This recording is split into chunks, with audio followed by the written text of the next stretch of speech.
ಅಭಿಮನ್ಯು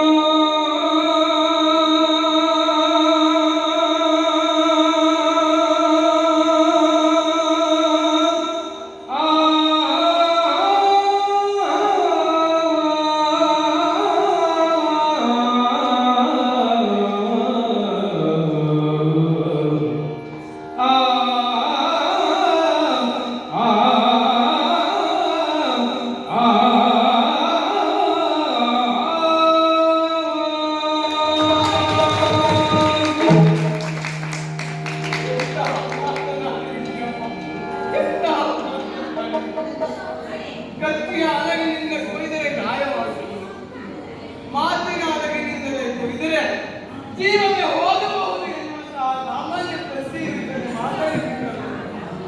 ಅಲ್ಲದಿದ್ದರೆ ಯಾಕಮ್ಮ ಒಂದು ಸಾಮಾನ್ಯ ಹೆಣ್ಣಿನ ಮನೆಯಲ್ಲಿ ಯಾಕಮ್ಮನೇ ನಿನಗೆ ಸಾಮಾನ್ಯದವರೇ ಯಾರು ನೀನು? ಮಂಗಲಾಂತಕ ತಿಮಿರ ಪತಂಗ ಗರುಡೋ ತುಂಡ ಕುಮದ ಭಂಗ ಅಂಗನ ಪ್ರಿಯ ನಂಗ ಮೃತಕ ಲಿಂಗ ಮಂಥನ ನಮ್ಮ ರಂಗನನ್ನು ಈ ರೀತಿಯೆಲ್ಲ ಕೊಂಡಾಡಿದ್ದಾರಮ್ಮ. ನಮ್ಮ ಮಾವನಾದಂಥ ಶ್ರೀಕೃಷ್ಣನನ್ನು ಈ ರೀತಿ ಕೊಂಡಾಡಿದ್ದಾರಮ್ಮ.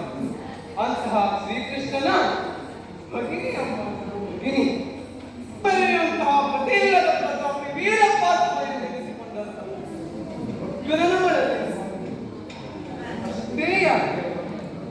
ಭಾರತ ರಸ್ತೆಯೆಂದೆನಿಸಿಕೊಂಡಂತಹ ಈ ಅಭಿಮನ್ಯುವಿನ ತಾಯಿಯಮ್ಮ ಆದರೂ ಸಹ ಒಂದು ಸಾಮಾನ್ಯ ಹೆಣ್ಣಿನ ನೆಲೆಯಲ್ಲಿ ಯೋಚಿಸಿ ಎಂತಹ ಮಾತನಾಡುತ್ತೆ ಅಮ್ಮ, ಎಂತಹ ಮಾತನಾಡುತ್ತೆ.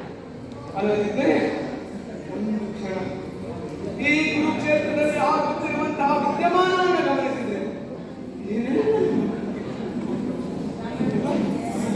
ಅಲ್ಲಿ ನೋಡಿ, ಈಗ ತಾನೇ ಮಾತನ್ನು ಕಲಿತು ಅಪ್ಪ ಎರಡೇ ಶಬ್ದವನ್ನು ಕಲಿತಿರುವಂತಹ ಮಗು ಅಪ್ಪ ಎಂದು ಕರೆದರೆ ಆ ಮಗುವಿನ ಕೂಗಿಗೆ ಮಗನೇ ಎಂದು ಕರೆಯುವುದಕ್ಕೆ ಅಪ್ಪ ಬದುಕಿರುವ ಯುದ್ಧದಲ್ಲಿ ಸುಟ್ಟು ಹೋಗಿದ್ದಾನೆ.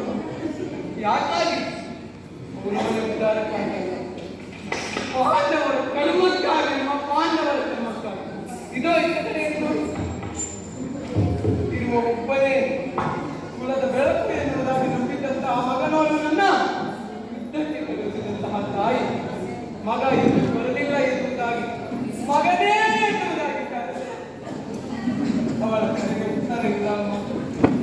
ಅವಳ ಮಗನು ಸಹ ಹೀಗಾಗಿ ಈ ಪಾಂಡವರ ಉದ್ಧಾರಕ್ಕಾಗಿ ಅಮ್ಮ, ಅವರ ಮುಂದೆ ಉದ್ಧಾರಕ್ಕಾಗಿ ಅಲ್ಲ. ಅದು ಅಲ್ಲಿ ನೋಡೋಣ, ಈಗಾಗಲೇ ಮದುವೆಯಾಗಿ ನಮ್ಮ ವಧುವಿನಂತಿರುವಂತಹ ಹೆಣ್ಣೋರ್ಗಳು ತನ್ನ ಬಳೆಯನ್ನು ಕುಡಿಗೈಗೆ ಮಾಂಗಲ್ಯವನ್ನು ಕಿತ್ತಸೆ ಹಣೆಯ ಬರೆಸಿ ಕಾಲು ಪುರವನ್ನು ಮೀಸಲು ರಮಣ ಎನ್ನುವುದಾಗಿ ಪತಿಯ ಹೃದಯದಲ್ಲಿ ಬೋಧಿಸುತ್ತಿರುವಂತಹ ಆ ಕರವನ್ನು ನೋಡಲು ಆ ಪತ್ನಿಯ ಕೂಗಿಗೆ ರಮಣಿ ಎನ್ನುವುದಾಗಿ ಕರೆಯುವುದಕ್ಕೆ ಅವಳ ಗಂಡ ಇಲ್ಲಿ ಭೂಮಿಯ ಮೇಲೆ ಇಲ್ಲ. ಅವನು ಸಹ ಯುದ್ಧದಲ್ಲಿ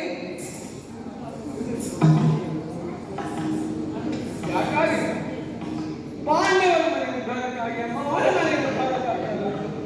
ಯಾರೋ ಮಗನೊಬ್ಬ ಪಾಂಡವರ ಮನೆ ಉದ್ಧಾರಕ್ಕಾಗಿ ಜೀವವನ್ನು ತೆರೆತಾಗುತ್ತೆ, ಯಾವುದೋ ಒಬ್ಬ ಅಪ್ಪ ಪಾಂಡವರ ಮನೆ ಉದ್ಧಾರಕ್ಕಾಗಿ ಜೀವವನ್ನು ತೆರೆತಾನೆ, ಯಾವುದೋ ಒಂದು ಪತ್ನಿಯ ಗಂಡ ಪಾಂಡವರ ಉದ್ಧಾರಕ್ಕಾಗಿ ಜೀವವನ್ನು ತೆರೆತಾನೆ ಅಂತ ಆದ್ರೆ ನಿಮ್ಮ ಮಗನನ್ನು ಬಚ್ಚಿಟ್ಟುಕೊಳ್ಳುವಂತಹ ಸ್ವಾತಂತ್ರ್ಯ ಅಲ್ಲದೆ ಹೋದ್ರೆ ನಾನು ಓದಬೇಕು ಎಂದು ತಿಳಿಸಿಕೊಳ್ಳುವುದಕ್ಕೆ ಹೋಗುವುದು ಎನ್ನುವುದಕ್ಕಾಗುತ್ತದೆ. ರಣರಂಗದ ಆ ದೃಶ್ಯಗಳನ್ನು ಕಡಿದೊಗೆದ ತೋಳು, ತೊಡೆ ಮುರಿದ ತುಂಡು, ನೆಲವಸಿಯ ದುಂಡು, ಬಿಡಿಸುವ ತುಂಡದಿವು, ತಂಡದಿವು, ದುಂಡದಿವು, ಗುಂಡದಿವು, ಅಡವುಗಳ ತಿರುಳಿಂದ, ತಿಳಿ ನರದ ಕರುಳಿಂದ, ಎಡ ಬಿಡದೆ ಸತ್ತರಿವು ನನ್ನ ಮಾರಣದ ಧೋರಣದ ಕಾರಣದ ಎಂಥ ಭೀಕರವಾದ ದೃಶ್ಯ. ಇಂಥ ದೃಶ್ಯವನ್ನು ನೋಡಿಯೂ ಸಹ ರಣ ಏಣಿಯಲ್ಲಿ ಕುಳಿತುಕೊಳ್ಳದೆ, ಮಾರಣ ಏಣಿಯಲ್ಲಿ ಕುಳಿತುಕೊಳ್ಳದೆ. ಅದಕ್ಕಲ್ಲ ನಾಳೆ ಸಹ ಮತ್ತಿನಾವತಿಯ ಸಿಂಹಾಸನವನ್ನು ಏರಿ ಕೋಟಿ ಕೋಟಿ ಪ್ರಜೆಗಳ ಸಾವಿರ ಸಾವಿರ ಸಮಸ್ಯೆಗೆ ಪರಿಹಾರ ನನಗೆ ನೀಡಬೇಕಾದಂತಹ ನಿಜಪಾದ ಪರಾಯ